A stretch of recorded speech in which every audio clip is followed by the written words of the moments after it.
श्रीधर अगर चाहते तो प्राइवेट जेट खरीदते, लेकिन उन्होंने खरीदी साइकिल। वैसे भी अगर किसी की कुल संपत्ति 18,000 करोड़ रुपए की हो तो 300 करोड़ रुपए के प्राइवेट जेट विमान खरीदने पर ऑडिटर भी एतराज नहीं करेगा। और जब पैसा अथाह हो तो फिर मुश्किल ही क्या है। यूं भी लक्ष्मी जब छप्पर फाड़ कर धन बरसाती है तो ऐसे फैसले किसी को खर्चीले नहीं लगते।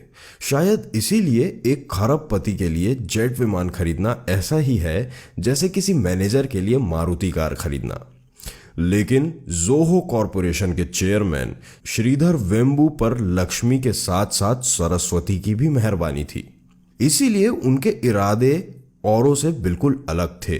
प्राइवेट जेट खरीदना तो दूर, उन्होंने अपनी कंपनी बोर्ड के निर्देशकों से कहा अब कैलिफोर्निया से जोहो कॉरपोरेशन का मुख्यालय कहीं और ले जाना चाहते हैं। श्रीधर के इस विचार से कंपनी के अधिकारी हतप्रभ थे, क्योंकि सॉफ्टवेयर इंडस्ट्री के लिए कैलिफोर्निया के बे एरिया से मुफीद जगह दुनिया में और कोई है ही नहीं।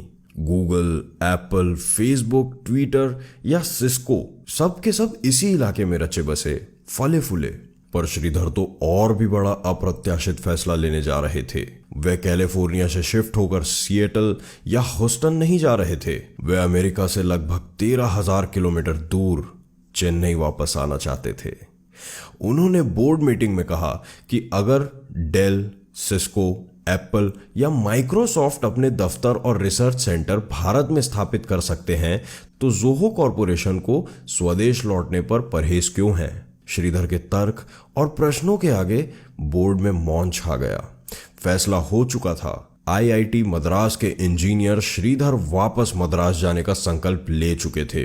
उन्होंने कंपनी के नए मुख्यालय को तमिलनाडु के एक गांव जिला टेंगसी से स्थापित करने के लिए 4 एकड़ जमीन पहले से ही खरीद ली थी और ऐलान के मुताबिक अक्टूबर 2019 यानी ठीक 1 साल पहले श्रीधर ने टेंगसी जिले के मथला मपराई गांव में जोहो कॉरपोरेशन का ग्लोबल हेडक्वार्टर शुरू कर दिया। यही नहीं, $2.5 बिलियन के जोहो कॉरपोरेशन ने पिछले ही वर्ष सॉफ्टवेयर कारोबार में 3,410 करोड़ रुपए का रिकॉर्ड राजस्व प्राप्त करके टेक जगत में बहुतों को चौंका दिया था।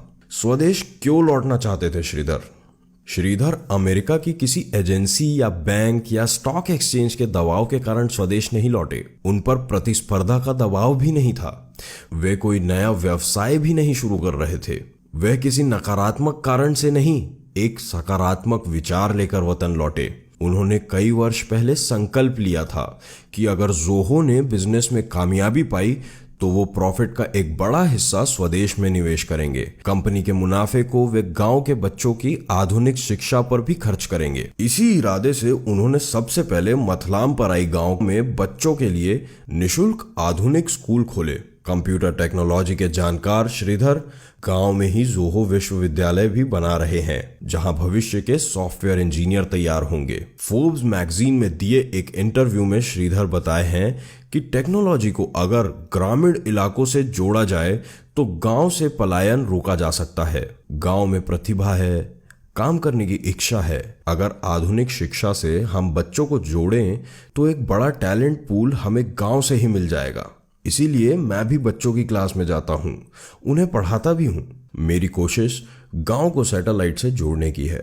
हम न सिर्फ दूरियां मिटा रहे हैं, न सिर्फ पिछड़ापन दूर कर रहे हैं, बल्कि इन शहर से बेहतर डिलीवरी गांव से देने जा रहे हैं। प्रोडक्ट चाहे सॉफ्टवेयर ही क्यों ना हो, श्रीधर बताते हैं। तस्वीरें जाहिर करती हैं कि श्रीधर बेहद सहज और सादगी पसंद इंसान हैं। वह लुंगी और बुशर्ट में ही अक्सर आपको दिखेंगे।